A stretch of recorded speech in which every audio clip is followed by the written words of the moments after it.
নমস্কার বন্ধুরা, আমি পায়েল। আজকের গল্পের নাম মাধবীলতার হাসি। গল্পটি শুনতে আপনাদের কেমন লাগলো নিচে কমেন্ট করে জানান। আর আপনাদের পছন্দের গল্পগুলো শেয়ার করে নিন পরিচিত বন্ধুবান্ধব বা আত্মীয় স্বজনের সঙ্গে। শুরু করছি আজকের গল্প। মাধবী আজও খিলখিল করে হাসছিল। এই এক অদ্ভুত স্বভাব ওর ছোটবেলা থেকেই। যা কিছুই ঘটুক, ওর হাসি বন্ধ হয় না। ও যখন ছোট ছিল, যেই ওকে দেখতো সেই বলতো, কি হাসি খুশি বাচ্চা, কি মিষ্টি, একটুও কান্না নেই। এমনকি বড় হতে হতে কৈশোর, তারপর যৌবনে যখন পা দিল, তখনও সবাই বলতো, কি দারুণ মেয়ে, এত হাসি খুশি মিশুকে, ওকে দেখলে, ওর সঙ্গে কথা বললেই মন ভালো হয়ে যায়। তারপর যখন নিজেদের বাড়ির মতোই যৌথ পরিবারে মাধবীর বিয়ে ঠিক হলো, তখনও মাধবী লুকিয়ে লুকিয়ে হেসেছিল, লজ্জার হাসি। ছোট থেকেই ওর লোকজন ভালোবাসে। ওর ঠাকুমা ওর নাম রেখেছিলেন মাধবীলতা। একটু সেকেলে নাম বটে, কিন্তু সার্থক নাম। মাধবীর সত্যিই মাধবীলতার মতোই স্বভাব। ও মাধবীলতার মতোই পরিবারের সকলকে আষ্টে পৃষ্ঠে জড়িয়ে বাঁচত। কারো ব্যবহারে যদি একটু মন খারাপও হতো, তাও মাধবী বেশিক্ষণ রাগ বা মন খারাপ করে থাকতে পারত না কিছুতেই। ওর রাগ বা মন খারাপ সবই পদ্মপাতায় জলের মতন, বেশিক্ষণ থাকতো না। তবে রাগের চেয়েও বেশি ওর হতো অভিমান। আর ওর এই হাসি খুশি আর মিশুকে স্বভাবের জন্য বাড়ি, বন্ধুবান্ধব, এমনকি পাড়ার লোকেরাও ওকে ভীষণ ভালোবাসত। তা এ হেন মিষ্টি হাসির মিশুকে মেয়ের জীবনে প্রেম আসবে না তাই কি হয়? এসেছিল অনেকবার। কিন্তু তার নামের মতো মাধবীও এই ব্যাপারে একটু সেকেলে মানসিকতার। সে ভাবত, বিয়ের পর একমাত্র স্বামীর সাথেই প্রেম হবে তার, গভীর প্রেম। ওর বন্ধুবান্ধবরাও সবাই এ কথা জানত। তারা ওকে মাঝে মাঝে খ্যাপাতো এই নিয়ে। মাধবী অবশ্য নিজের স্বভাব মতো হেসে উড়িয়ে দিত বন্ধুদের কথা। ওর সবচেয়ে কাছের দুজন বন্ধু ছিল মৃদুল আর পল্লবী। ওরা বলতো, মাধু, তোর হাসি ঝর্ণার মতো আর খুব ছোঁয়াচে। দুজনেই ওর পাড়ার বন্ধু, ছোটবেলার। স্কুলে পড়তো একসঙ্গে।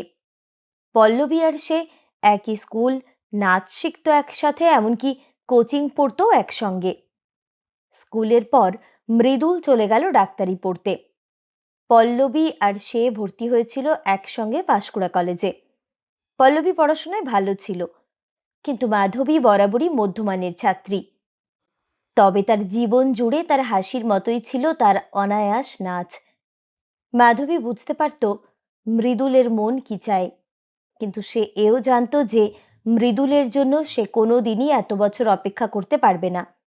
তাই গভীর বন্ধুত্বের বাইরে মৃদুলের প্রতি সে নিজের মনকে কোনো অনুভূতি কখনো পোষণ করতেই দেয়নি, বা বলা ভালো, বন্ধুত্বের বাইরে কোনো অনুভূতি নিয়ে নিজের মনকে সে চিন্তা করার অবকাশই দেয়নি। গ্র্যাজুয়েশনের পরে সে আর পল্লবী কলকাতায় একটা নাচের প্রোগ্রামে অংশগ্রহণ করেছিল তাদের নাচের স্কুল থেকে, একটা চ্যারিটির জন্য। সেখানেই মাধবীর শ্বশুর মশাই ও শাশুড়ি মা এসেছিলেন। সম্ভবত ওরা সেখানে কিছু ডোনেশন দিয়েছিলেন। মাধবীলতার নাচ দেখে তারা নাকি এত মুগ্ধ হয়েছিলেন যে আর সময় নষ্ট না করে খোঁজ খবর করে চটপট নিজেদের ছোট ছেলের জন্য সম্বন্ধ পাঠিয়েছিলেন। কলকাতার বুকে এত বড় বাড়ি, এত ধনী ব্যবসায়ী পরিবার, তার উপরে তাদেরই মতো যৌথ পরিবার, উকিল ছেলে। মাধবীর পরিবার থেকে আপত্তির প্রশ্ন ওঠার কথা নয়, ওঠেওনি। চটপট বিয়ের দিন ঠিক হয়ে একদিন ধুমধাম করে বিয়ে হয়ে গিয়েছিল মাধবীর। পল্লবী আর বাকি সব বন্ধুরা এলেও আসেনি মৃদুল। এমনকি পল্লবীর মুখে শুনেছিল মাধবী তার বিয়ের রাতে মৃদুল বাড়িতেই ছিল। তাকে আলাদা করে ফোন করার সময় হয়নি মাধবীর। বাড়ির সবাই তার বিয়ে এবং তার সৌভাগ্যের ব্যাপারে আনন্দে আত্মহারা হলেও মাধবীর একমাত্র দিদি মঞ্জরি কিন্তু তাকে একান্তে বলেছিল, মাধু, সবকিছু হেসে উড়িয়ে দেওয়া মুখ ফুটে নিজের ইচ্ছের কথা বলতে না পারা, সবার সব কথা মেনে নেওয়ার যে স্বভাব তোর মধ্যে আছে, তাতে লোকে তোর অ্যাডভান্টেজ নেবে। তুই ভীষণ ভালো মেয়ে, ভালো বোন, ভালো বন্ধু, ভালো মানুষ, ভালো বউও হবি আমি জানি। কিন্তু নতুন সংসারে গিয়ে বাঁচতে ভুলিস না, নিজের হাসিটা বাঁচিয়ে রাখিস। মাধবীর দিদি মঞ্জরি একদমই তার মতো নয়। বাড়ির সবার অমতে গিয়ে সে প্রায় অনাথ মামা মামির কাছে মানুষ হওয়া রঞ্জনকে বিয়ে করেছিল। রঞ্জন একটা প্রাইভেট কোম্পানিতে মোটামুটি চাকরি করে। মঞ্জরি নিজেও স্কুলে পড়ায়। তাদের বাড়ির মধ্যে সবচেয়ে লো প্রোফাইল জামাই রঞ্জনী। বাড়ির লোকেরা পরে মেনে নিলেও মনে বোধহয় আজও নেয়নি। কিন্তু মাধবী জানে দিদি আর রঞ্জনদা ভীষণ সুখী দম্পতি। তাদের দুই বোনের কথার মাঝখানে মাধবী দিদিকে কোনো উত্তর দেওয়ার আগেই মা এসে দাঁড়িয়েছিল তাদের মাঝে। তারপর দিদির দিকে তাকিয়ে বলেছিল, তুমি নিজে যেমন আছো থাকো না, তোমার ব্যাপারে আমরা তো কোনো কথা বলি না। বোনকে এত উপদেশ তোমার না দিলেও চলবে। দুজনেই চলো, গায়ে হলুদের তত্ত্ব এসে গেছে। মাধবী তখনও বিভোর ছিল ভালোবাসার স্বপ্নে। নতুন সংসার, নতুন জায়গা, নতুন পরিবার আর নতুন মানুষ, তার জীবন সঙ্গী। তার ফুল সজ্জার রাতে তার উচ্ছল হাসিটা প্রথমবারের মতো ফিকে হলো একটু, যখন সদ্য বিয়ের গন্ধমাখা শরীরটা তার বর বিহান উন্মুক্ত করতে শুরু করলো হীরের আংটিটা পরিয়ে দেওয়ার পর। বেশি বাক্যব্যয় না করে সে বলেছিল, আজকালকার দিনের ওইসব পরস্পরকে চিনি জানি এসব ছেনালিপনা আমি একদম সহ্য করতে পারি না। এসব ন্যাকামি কোনোদিনও আমার সামনে করবে না। আর আমাদের বাড়ির বাকি নিয়মকানুন যত তাড়াতাড়ি তুমি শিখে নেবে ততই তোমার নিজের জন্য ভালো। নিজে পরিতৃপ্ত হওয়ার পর বিহান যখন উল্টো দিকে ঘুরে ঘুমিয়ে পড়ল, মাধবী বেড়ালের মতো নিঃশব্দ পায়ে বাথরুমে গিয়েছিল। জনিপথে তীব্র যন্ত্রণার সঙ্গে সঙ্গে সে নেমে আসা তরলের অস্তিত্ব টের পাচ্ছিল। জীবনে বোধহয় প্রথমবার সে লুকিয়ে কেঁদেছিল, কিন্তু নিঃশব্দে। প্রথম কৈশোর থেকে শুরু করে যৌবন পর্যন্ত বান্ধবী বা দিদিদের মুখে শোনা, সিনেমায় দেখা বা গল্প উপন্যাসের পাতায় পড়া ফুলশয্যার গল্পের থেকে একেবারেই আলাদা ছিল তার জীবনের প্রথম রাত। অষ্টমঙ্গলার সকালে নিয়ম রক্ষা করে বিকেলে বাড়ি ফিরে এসেছিল বিহান। সবার শত অনুরোধে সে জানিয়েছিল যে বাড়ির বাইরে রাত কাটালে সে ঘুমোতে পারে না, আর যে অনুরোধ সে রাখতে পারবে না সেই রকম কোনো অনুরোধ যেন তাকে না করা হয়। না, সেদিনও সবার সামনে হাসি মুখে মাধবী দাঁড়িয়েছিল, বরং বিহানকেই সাপোর্ট করেছিল। আসলে সে চায়নি বিহান খুব বেশি সময় তার বাড়ির লোকের সঙ্গে কাটাক। যত দিন যাচ্ছিল মাধবী অনুভব করছিল যে তাদের মতো যৌথ পরিবার হলেও বিহানদের বাড়িতে বউদের কোনো সম্মান নেই। তার শ্বশুর মশাইরা 3 ভাই এবং তাদের বাড়ির 4টি ছেলের 4 বউ, মেয়ে নেই তাদের কারো। মাধবীর শাশুড়ি মা তাকে ভালোবাসলেও তার কথারও কোনো দাম বাড়িতে নেই।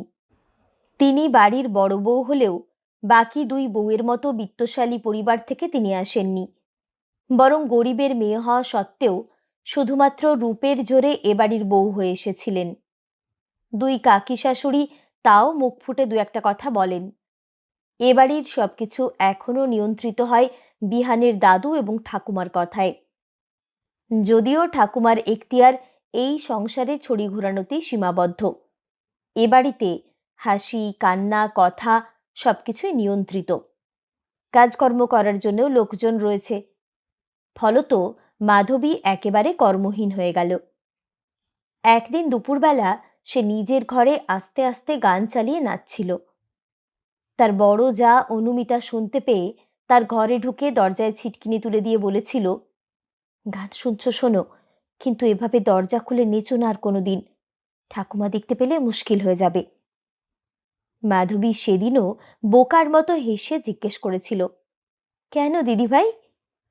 অনুমিতা বলেছিল, দাদু ঠাকুমা বউদের নাচ একদম পছন্দ করেন না। নাচ নাকি বাইজিদের কাজ, লোকের মনোরঞ্জন করার কাজ। তাই ভদ্রবাড়ির মেয়ে বউরা ওসব করে না। মাধবী আবার হেসে বলেছিল, কিন্তু বাবা তো আমার নাচ দেখেই। তাকে থামিয়ে দিয়ে অনুমিতা বলে উঠেছিল, নাচ নয়, বাবার মানুষ পরখ করার ক্ষমতা আছে। এ বাড়ির বউ হতে গেলে ওরা প্রথমেই দেখেন সেই মেয়ে সাত চড়ে রা কাড়ার ক্ষমতা আছে কিনা। তাছাড়াও স্থানীয় নেতা থেকে শুরু করে অনেক হোমরা চোমরা লোকই এ বাড়ির পকেটে থাকে। কিছু করার নেই আমাদের। জানো তো, আমিও নাচ শিখতাম, সেসব এখন গত জন্মের কথা। খুব শান্ত ছিলাম ছোট থেকেই। খিদে পেলে নিজের মাকেই চাইতাম না কোনোদিনও মুখ ফুটে। তবে তোমার ভাসুর আমায় ভালোবাসে, এ বাড়িতে এটা আমার একটা বড় পাওনা। কিন্তু বিহান তো মেয়েদের মানুষ। তার কথার মাঝেই বাড়ির সবসময়ের কাজের লোক এবং ঠাকুমার ডান হাত মালাদি ডাক দিয়েছিল, বড়নাথ বউ, তুমি কি এ ঘরে? তোমার ছেলে উঠে পড়েছে। অনুমিতার মুখ শুকিয়ে গিয়েছিল তার আওয়াজে। তাড়াতাড়ি বেরিয়ে যাওয়ার আগে ফিসফিস করে আবার বলেছিল, তুমি আমার ছোট বোনের মতো, কাউকে বলো না এসব কথা। মাধবী মানিয়েই নিচ্ছিল, তার মতো মেয়েরা তাই নেয়। তবে কোনো বউয়ের বাড়িতে কোনো অনুষ্ঠান হলে এরা ভালো ভালো উপহার দিয়ে অন্তত নিয়ম রক্ষার জন্য তাকে এক বেলার জন্যে হলেও পাঠাতেন, খুব বেশি হলে এক রাত্রির জন্য। তাই তারা সবাই অপেক্ষা করত কবে বাপের বাড়ি থেকে একটা বড় অনুষ্ঠানের নেমন্তন্ন আসবে। একবার বিহানের এক বন্ধু তার বউকে নিয়ে এসেছিল এ বাড়িতে। দিল্লিতে থাকে তারা। মাধবী তাদের সাথে গল্প করতে করতে অনেক দিন বাদে হেসেছিল। তারা দুজনেও বড্ড হাসি খুশি দম্পতি। ছেলেটি তাদের দাম্পত্য নিয়ে মজার মজার ঘটনা বলছিল। মাধবীর তাদের দুজনকে এক ঝলক টাটকা বাতাসের মতো লাগছিল। বিহানকেও বেশ হাসি খুশি লাগছিল তার জীবনে প্রথমবার। রাতের বিছানায় শরীর দখল করা আর প্রয়োজন মাফিক নির্দেশ দেওয়া ছাড়া বিহান তার সাথে সময় কাটাতো না কখনো। তবে মাধবীর ভুল ভাঙল ওরা চলে যাওয়ার পর। ঘরে ঢুকে দরজা বন্ধ করে বিহান তাকে বলেছিল, পরপুরুষ দেখলে তোমার এমন ঢলে পড়া স্বভাব আছে জানতাম না তো।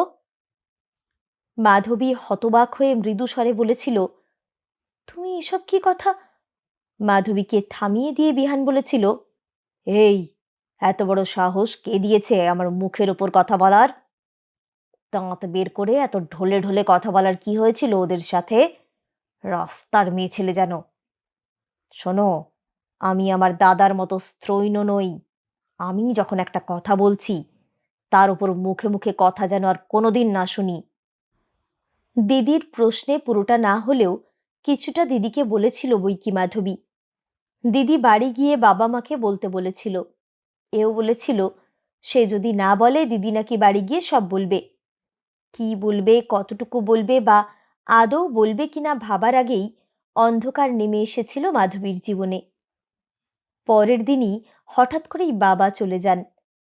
আর সেদিনই মাধবী বুঝতে পারে নিজের সম্ভাব্য মাতৃত্বের কথা। প্রথমে বাড়ির লোকে ভেবেছিল খবরটা পেয়ে নিজেকে সামলাতে পারেনি মাধবী, তাই অজ্ঞান হয়ে গেছে। কিন্তু তারপরে ডাক্তার এসে যখন টেস্ট কিট দিয়ে দেখতে বলেন, সে পরিষ্কার দেখতে পায় দুটো দাগ। বাথরুমের বাইরে শাশুড়ি মা দাঁড়িয়েছিলেন। মাধবীর কপাল ভালো, তারপরেও ঠাকুমা এবং দাদু বিহানকে নির্দেশ দিয়েছিলেন তাকে গাড়ি করে নিয়ে গিয়ে বাবাকে শেষ দেখা দেখিয়ে আনতে একবার। মাকে জড়িয়ে ধরে তারা দুই বোন খুব কেঁদেছিল সেদিন। বাবাকে হারানোর অত যন্ত্রণার মধ্যেও মাধবীর মনে হচ্ছিল তার কান্নার মধ্যে দিয়ে তার না হাসতে পারার যন্ত্রণা, কাউকে মন খুলে কিছু বলতে না পেরে মনের জমা ক্লেদ সব বেরিয়ে যাচ্ছে একসাথে। জীবনে প্রথমবারের মতো মাধবী বিহানকে অনুরোধ করেছিল তাকে যেন সে রাতটা মায়ের সঙ্গে থাকতে দেয়। কি মনে হয়েছিল তার সেই জানে। পরের দিন ভোরে তাকে নিয়ে যেতে গাড়ি পাঠিয়ে দেবে বলে সে চলে গিয়েছিল। তার বিয়ের পর পল্লবী একবার তার বাড়িতে আসতে চেয়েছিল দেখা করতে। পল্লবী তখন কলকাতাতে পিজিতে থাকে, একটা অফিসে সদ্য কাজে ঢুকেছে, কিন্তু বাড়িতে অনুমতি মেলেনি। শুনেছিল যে আমাদের বাড়িতে বউদের কোনো বন্ধু আসে না, বিয়ের পর মেয়েদের স্বামী একমাত্র বন্ধু। সেদিনও হাসি লুকিয়েছিল মাধবী। স্বামী নাকি বন্ধু? যখন সে 3 মাসের গর্ভবতী তখন চেক আপে গিয়েছিল বিহানের সাথে। সেখানে গিয়ে হঠাৎ দেখা হয়ে গিয়েছিল মৃদুলের সঙ্গে। ভয়ে ভয়ে আলাপ করিয়ে দিয়েছিল বিহানের সঙ্গে। বিহান বিচ্ছিরিভাবে হেসে মৃদুলের সামনেই বলেছিল, ও, ছেলেদের সাথেও ঢলাঢলি ছিল তাহলে। বিয়ের আগে এসব মাগিবাজি করা মেয়েকে বাবা খোঁজ না নিয়েই কি করে আমার ঘাড়ে তুলে দিল কে জানে। মৃদুল প্রতিবাদ করে বলেছিল, এভাবে এইসব জঘন্য কথা কেন বলছেন? মাধু আমার ছোটবেলার বন্ধু। বিহান খ্যাক খ্যাক করে হেসে বলেছিল, ও বাবা, ছোটবেলা থেকেই সব নোংরামি? ছেলে মেয়ে আবার নাকি বন্ধু? এরকম শয়ে শয়ে বন্ধুর কেস আমি কোর্টে দেখি রে। তারপর কোনো কথা বলার সুযোগ না দিয়ে তার হাত ধরে গাড়িতে তুলতে তুলতে বলেছিল, শালা এরকম একটা মেয়ে ছেলে আমার বাচ্চার মা হবে, ভাবতেই ঘেন্না লাগছে। হ্যাঁ রে, বাচ্চাটা আমার তো। মৃদুল হতবাক হয়ে দাঁড়িয়েছিল। মাধবীর আলোময় হাসি মুখটা সেদিন সারা জীবনের মতো কালো হয়ে গিয়েছিল। পরের দিন সকালের আলো আর মাধবী দেখেনি। লুকিয়ে চুরি করে আনা বিহানের দাদুর ঘুমের ওষুধের সব কটা একসঙ্গে খেয়ে নিয়েছিল সে। খাওয়ার আগে নিজের অনাগত সন্তানের উদ্দেশ্যে পেটে হাত রেখে বলেছিল, আমায় ক্ষমা করে দিস সোনা, এ জন্মে তোকে আনতে পারলাম না। পরের দিন যারাই নতুন বউয়ের সাজে শেষ শয্যায় মাধবীকে দেখেছিল তারা সবাই নিজেদের মধ্যে ফিসফিস করে বলাবলি করেছিল, মুখটা কি হাসি হাসি লাগছে না।